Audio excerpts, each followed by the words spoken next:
Femmina is a 1998 film directed by Giuseppe Ferlite. A beautiful woman married to a businessman with whom she has children is dissatisfied with her husband, so she decides to have some fun with a young man. The problem is that her husband is spy.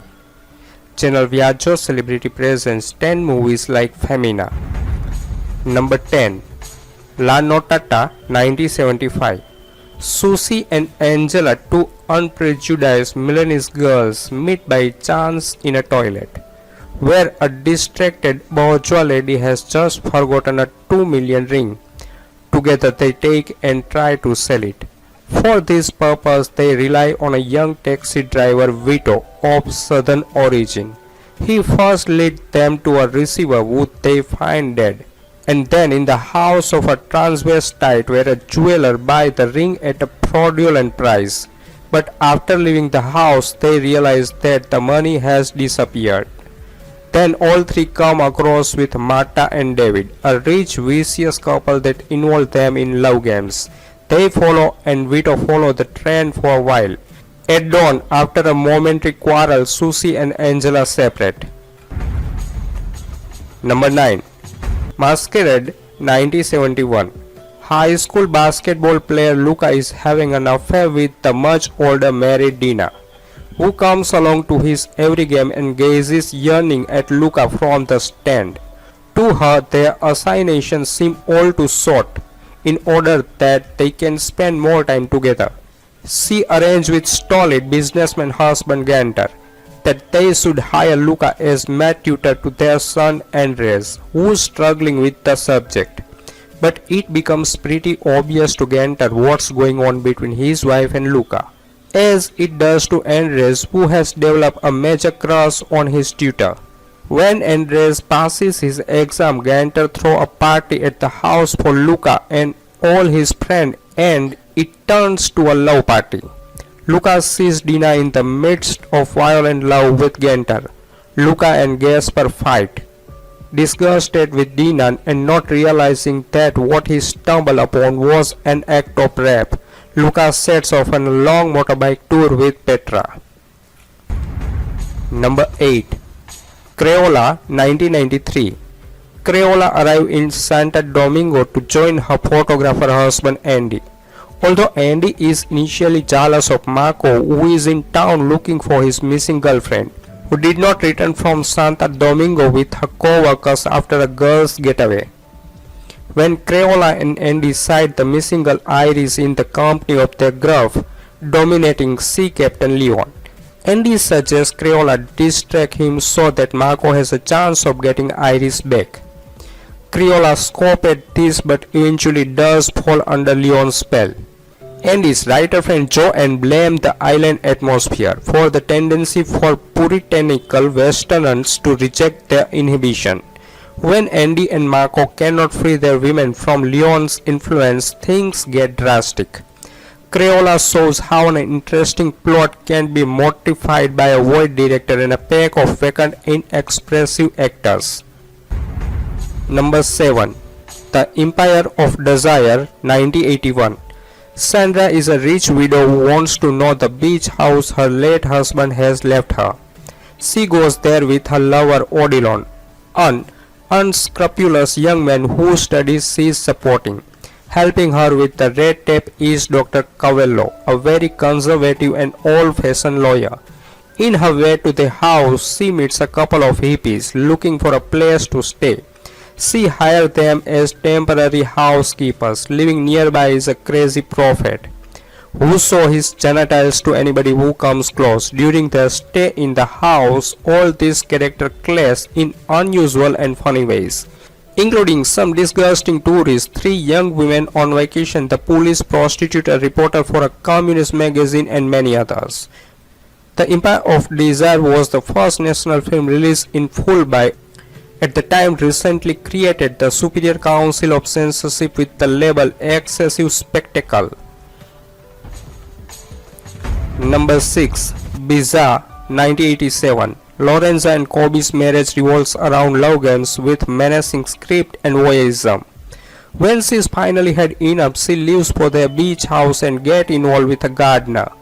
the younger, androgynous Edward, but Kobe is difficult to escape physically and psychologically. He spies on the lovers, hire goon to assault Edward, and maintain a hold over Laurie's imagination.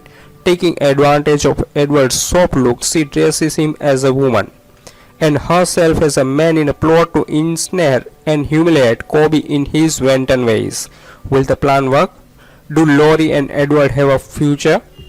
Beautiful French actress Florence Guerin was the flavor of the mid-80s over quite a number of otherwise forgettable movies, and it is easy to see why she was attractive, sensuous, and fearlessly willing to dare any risk. Number 5.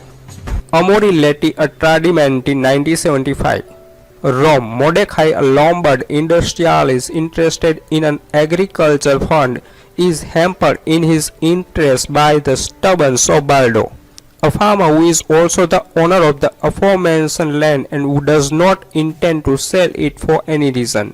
The industrialist tries to enter Baldo's psychology, seeking a negotiation with him, as he is determined not to give up, and finally Mordecai reaches a compromise. Baldo is allowed to come and live in the wealthy residence of Mordecai in exchange for the transfer of his property. Mordecai, however, unaware of what is about to happen to him, is unaware of the fact that Baldo, once he has entered the life and home of the industrialist, will also have favorable treatment in exchange for love encounter with Greta and Paola, respectively wife and daughter of Mordecai. Number 4. Karina, Objeto de Prazer, 1982. Maria is a young woman and daughter of a poor fisherman who sells her to the crook Rufino. He is a smuggler and a gambling and illegal gambling entrepreneur. He subsequently changed her name to Karina and forces her to prostitute herself and perform strip shows in his business. A friend of Rufino, the farmer, and also criminal Lucas, is obsessed with Karina and tries to convince her to stay with him on his farm. He has a chance to fulfill his wish when he wins her in a poker game against Rufino. She refuses to go with him and Rufino beats her up. She gets a revolver and kills Rufino. She is sent to jail, but her despair comes to an end and has an ardent passion. When she meets a court-appointed female lawyer, Sheila, who promises her she will be out of jail ASAP. But both ladies will have to fight an outlaw who will do whatever he can to have Karina. Number 3. Ensalada, Baudelaire, 1978. An important millionaire financier, Carlos is married to Andrea, a tall blonde with blue eyes and a perfect body. She is younger than him and seems to be a luxury object, and they are in a love crisis. He acts arrogantly based on the power that gives money. He has a triumph bond, but at the same time is negative, a frustrated being.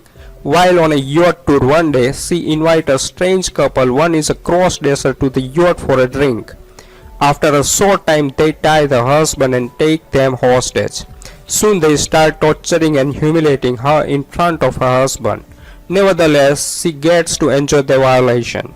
The first and only feature film by Leopoldo Pomés achieved this with apparently very little, just a single location and 4 main characters. Number 2. I, a Woman, Part 2, 1968. She is married to antique dealer Hans, who hold her as a decorative object, photograph her, and sell the picture under the counter. He has a dominant mother who lives in the building as a neighbor. She must also be available when he invites the highly cultivated director Richard home, and they have love in front of her husband. When she learned that he was a former SS officer and also forced his first wife Ulla into prostitution because he doesn't pay his debt, she started to work at the hospital where she worked before her marriage, and she started a relationship with her ex-lover Dr. Leo. The German version cut the ending rather short. It doesn't include any reference to the Nazi background of Hans Heinrich Homm. One reason might be that the World War II propaganda song Die and Heusch by Horst Wessel, played during the ending, is banned in Germany. Number 1. Bali, 1970. Glenn and Carlo are in beautiful and exotic island of Bali, where they work on writing a photo book. Glenn is in the grip of a mystical crisis, influenced by the magical rituals of the place, converted to Hinduism, attend a holy friend Tilem, and live as a polygamist with two indigenous wives. Carlo is skeptical. He doesn't believe in anything, only in his work, even if he doesn't disdain the company of a faithful indigenous lover. When his wife Daria joins him in Bali, she makes a great friendship with the mystic Glenn and ends up falling in love with him.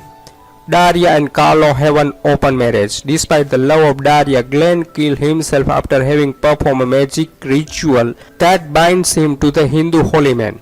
Carlo returned to Rome alone in the throes of a depressive crisis. After 3 years, he thinks he is seeing his wife again, but it is only a prostitute that he identifies with his wife.